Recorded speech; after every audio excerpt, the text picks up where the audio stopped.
শিক্ষার্থীরা, আমরা আজকে তোমাদের নবম শ্রেণীর সেশন 7-এ আমাদের লেখার কপিরাইট নিশ্চিত করি এই অংশটুকুর যে প্র্যাকটিক্যাল আছে সেটা আমরা একটু দেখার চেষ্টা করব। তো তার জন্য তোমাদেরকে 22 পৃষ্ঠায় তোমাদের বইয়ের এই যে দেখো, এই 22 পৃষ্ঠাতে চলে যেতে হবে। 22 পৃষ্ঠাতে যাও, যাওয়ার পরে আবার একটু দেখো, একেবারে প্রথমে তোমাদেরকে দেওয়া আছে একটা গুগলের ছবি, তার ডান পাশে একটা সার্চ বারের ভেতর লেখা আছে স্কুল কম্পাউন্ড। তো এগুলোর সবকিছুর বর্ণনা নিচে দেওয়া আছে, দেখো এখান থেকে, এই যে এখান থেকে। তো আমরা একটু বর্ণনাটা পড়ি। বলছে প্রথমে আমরা গুগল হোম পেজে গিয়ে আমাদের প্রয়োজনীয় ছবির জন্য কিওয়ার্ড দিয়ে সার্চ দিব। তাহলে আমি এই যে দেখো এই কথাটা, তবে গুগল হোম পেজে যাব কি করে? গুগল হোম পেজে যেতে হলে আমাকে একটা ওয়েব ব্রাউজার বা ব্রাউজার সফটওয়্যার লাগবে। তো এই ক্ষেত্রে আমি এই মুহূর্তে যেটা ওপেন করে রেখেছি সেটা হচ্ছে মাইক্রোসফটের এজ। তো আমি চাইলে অন্য একটা ব্রাউজার সফটওয়্যারও ব্যবহার করতে পারি। আমি মাইক্রোসফট এজটাকেই ব্যবহার করি। দেখো উপরে প্লাস চিহ্নতে একটা ক্লিক করব, ক্লিক করলে একটা নতুন ট্যাব ওপেন হবে। নতুন ট্যাব ওপেন হচ্ছে, এখানে একটু লক্ষ্য করে দেখো, এই যে নতুন ট্যাব ওপেন হয়ে গেল। তো আমি এখন এই যে সার্চ বারটা, আমার কার্সরের আইকনটাকে লক্ষ্য করো, এই সার্চ বারে আমি লিখব হলো google.com। লিখে আমি কিবোর্ডের এন্টার বাটন একটা প্রেস করব।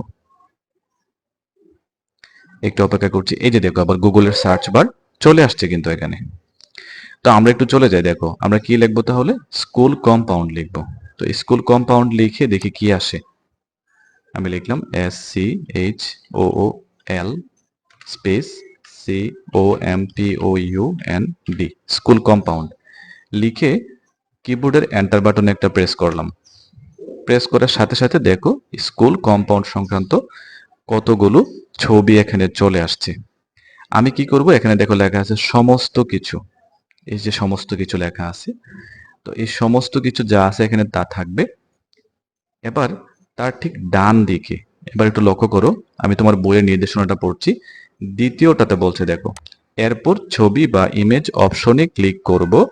আমাদের দেওয়া কিওয়ার্ডের জন্য গুগলে থাকা সমস্ত ছবি চলে আসবে। এগুলো সবগুলো কিন্তু বৈধভাবে ব্যবহার উপযোগী নয়। যেমনটা দেখো আমি এখানে এই যে এটাতে ক্লিক করলাম, ক্লিক করার পরে এই যে দেখো সমস্ত ছবি চলে আসছে। এখন আমি চাইলে এখান থেকে এই ছবি থেকে আমি দেখো নিচে যে যতগুলো লেখা আছে, দেখো একটু লক্ষ্য করে দেখো, এই নিচের যে যতগুলো ছবি আছে এই সংক্রান্ত সবগুলো ছবি চলে আসছে। আমি কিন্তু এখান থেকে চাইলে যে কোনো একটা ছবি আমরা ব্যবহার করতে পারি। আচ্ছা, কিন্তু ব্যবহার করলে এখানে আবার একটু জটিলতা আছে। কিছু কিছু ছবি আছে যেগুলো অনলাইনে কপিরাইট সংক্রান্ত বিষয় আছে, যেগুলো আমরা চাইলে হুটহাট সব জায়গায় ব্যবহার করতে পারবো না। তার জন্য আমাদেরকে কি করতে হবে, তারপরে নির্দেশনাতে যাই। পেজের সর্বডানে টুলস এ ক্লিক করলে ম্যাপ, রং, ধরন, সময়, ব্যবহারের অধিকার নামে কয়েকটি ট্যাব আসবে। তাহলে আমি চলে যাই সেই ট্যাবে, গিয়ে দেখো এখানে লেখা আছে একেবারে ডানে ডানে ডানে, এই যে দেখো এখানে টুল, এই টুল, আমার মাউসের কার্সরটা লক্ষ্য করো, এই টুলে আমি একটা ক্লিক করলাম। ক্লিক করার পরে দেখো লেখা আসছে মাপ, এই হলো মাপ, রং, ব্যবহারের অধিকার সমূহ। তো আমরা একটু লক্ষ্য করে দেখো, আমরা একটু চলে যাই এখানের মধ্যে, এই যে দেখো এখানে দেখো লেখা আছে ম্যাপ। এখানে তাদের বানানে ভুল আছে, জ ফলাটা হবে না। আচ্ছা, তোমরা এটাকে কারেকশন করে নিও তোমাদের বইয়ে। তারপরে আমরা সবকিছু পেলাম, ব্যবহারের অধিকার নামে কয়েকটি ট্যাব আসবে। আচ্ছা, তারপরের সেকশনে বলা হচ্ছে ব্যবহারের অধিকার ট্যাবে ক্লিক করলে সমস্ত কিছু, ক্রিয়েটিভ কমন্স লাইসেন্স ও ব্যবসায়িক ও অন্যান্য লাইসেন্স নামে 3টি অপশন আসবে। তাহলে চলো আমি আবার এখানে যাই। আমি এই যে দেখো ব্যবহারের অধিকার সমূহতে আমি একটা ক্লিক করলাম। ক্লিক করার পরে দেখো লেখা আছে লাইসেন্স অনুযায়ী ফিল্টার করা নয়, ক্রিয়েটিভ কমন্স লাইসেন্স, ব্যবসায়িক ও অন্যান্য লাইসেন্স। প্রথমটা থাকার কথা ছিল সমস্ত কিছু, কিন্তু সমস্ত কিছু কিন্তু এখানে নাই। তার মানে হচ্ছে কি, গুগল এটাকে কিছু কিছু ক্ষেত্রে তাদের ফিচারগুলোকে তারা নির্দিষ্ট সময় অন্তর অন্তর আপডেট করে ফেলে, হয়তোবা সেটাই করে ফেলেছে যে কারণে আমরা বইয়ের সাথে এখানে হুবহু মিল পাচ্ছি না। এতে কোনো সমস্যা নেই। আমরা দ্বিতীয়টাতে ক্লিক করব, দেখো ক্রিয়েটিভ কমন লাইসেন্স, দ্বিতীয়টাতে ক্লিক করলাম। ক্লিক করার পরে এই যে দেখো আমার এখানে তুমি একটু লক্ষ্য করে দেখো মাউসের কার্সরটাতে ক্রিয়েটিভ কমন লাইসেন্স এই অংশটুকু কিন্তু এখন অ্যাক্টিভ। তার মানে এই ক্রিয়েটিভ কমন্স লাইসেন্সের অন্তর্ভুক্ত যতগুলো স্কুল কম্পাউন্ডের ছবি আছে সবগুলো এখন আমার এই স্ক্রিনে শো করেছে। আচ্ছা, তারপরের অংশটুকুতে আমি যাই, দেখো কি বলছে। অপশনে ক্লিক করে যে ছবিগুলো আসবে এগুলো বৈধভাবে ব্যবহার উপযোগী।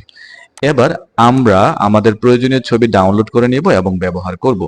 এক্ষেত্রে ছবির সাথে যদি ছবির ফটোগ্রাফার বা ওয়েবসাইটের নাম থাকে, ছবি ব্যবহার করার সময় সোর্স হিসেবে ফটোগ্রাফার বা ওয়েবসাইটের নাম উল্লেখ করতে হবে।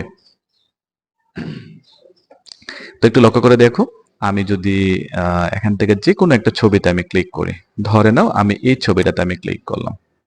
ক্লিক করার সাথে সাথে দেখো আপাতত আমি এখানের মধ্যে কোনো কিছু পাচ্ছি কিনা, দেখো ছবিটার মধ্যে কোনো নাম আছে, দেখো জল ছাপাকারে কোনো নাম আছে কিনা একটু লক্ষ্য করে দেখো, নেই কিন্তু। আবার সেটার ওয়েবসাইটের কোনো ঠিকানা আছে কিনা দেখো, ওয়েবসাইটের কোনো ঠিকানা সেটা আমি এই মুহূর্তে খুঁজে পাচ্ছি না। তো যেহেতু পাচ্ছি না, যদি পাই বা এরকম নিচে লেখা থাকে তাহলে তুমি সেটা ব্যবহার করতে পারো। তাহলে আমি এটার উপরে দেখো এই ছবিটা ডাউনলোড করব কি করে, আমি রাইট বাটনে ক্লিক করব, ছবিটার উপরে কার্সর রেখে রাইট বাটনে ক্লিক করব। ক্লিক করার পরে দেখো অনেকগুলো অপশন চলে আসছে। তো আমি এখান থেকে কি করব, দেখব যে কোথায় সেভ ইমেজ আছে, কোথায় দেখো এই যে দেখো এখানে সেভ ইমেজ আছে, সেভ ইমেজ এজ, আমি এটাতে একটা ক্লিক করব। ক্লিক করার পরে এবার দেখো একটা ডায়লগ বক্স চলে আসছে যেখানে আমাকে বলছে যে আমি এই ফাইলের নামটা হচ্ছে, এই যে দেখো এখানে অটোমেটিক্যালি নামটা চলে আসছে, আর নিচে হচ্ছে সেভ এজ টাইপ। তার মানে হচ্ছে কি আমি আমার ইমেজটা কোন ফরম্যাটে সেভ করতে চাচ্ছি। এখানে জেপিজি ফাইল দেওয়া আছে, তার মানে আমরা তিনটা ফরম্যাটকে একটু প্রাধান্য দেবো বেশি, জেপিজি, জেপিইজি এবং পিএনজি। এই ফরম্যাটের ইমেজগুলোকে আমরা চেষ্টা করব ডাউনলোড করার জন্য। তাহলে আমাকে বলা হচ্ছে এখানে যে তুমি যে ফাইলটা ডাউনলোড করে রাখবা, তাহলে তুমি এটা কোথায় রাখতে চাচ্ছ। দেখো উপরের এই যে ডিরেকশনটা দেওয়া আছে, যে বলছে যে দিস পিসি এর ভিতরে যে ডাউনলোড ফোল্ডারটা আছে সেই ডাউনলোড ফোল্ডারের ভিতরে তোমার এই আপাতত যে ইমেজটা তুমি ডাউনলোড করতে চাচ্ছ সেই ইমেজটা ওইখানে গিয়ে সেভ হবে।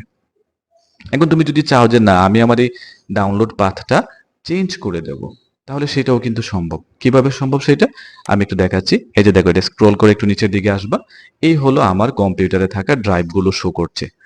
আমি এই ড্রাইভের ভিতরেও সেভ করতে পারি, অথবা এই ডেস্কটপে আমি সেভ করব। এখন ডেস্কটপে ডেস্কটপে একটা ক্লিক করলাম, ক্লিক করে এবার আমি এখানে সেভে ক্লিক করে দিলাম।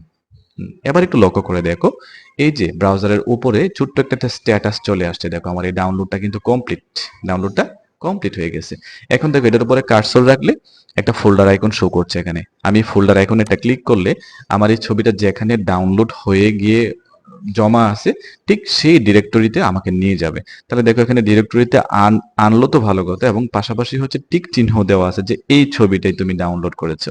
আমি তাহলে এটাকে ডাবল ক্লিক করি, ডাবল ক্লিক করে দেখাই যে আমার ছবিটা খুব সুন্দর ভাবে আমি কিন্তু এখন এটা আমার কম্পিউটারে রেখে ব্যবহার করতে পারছি।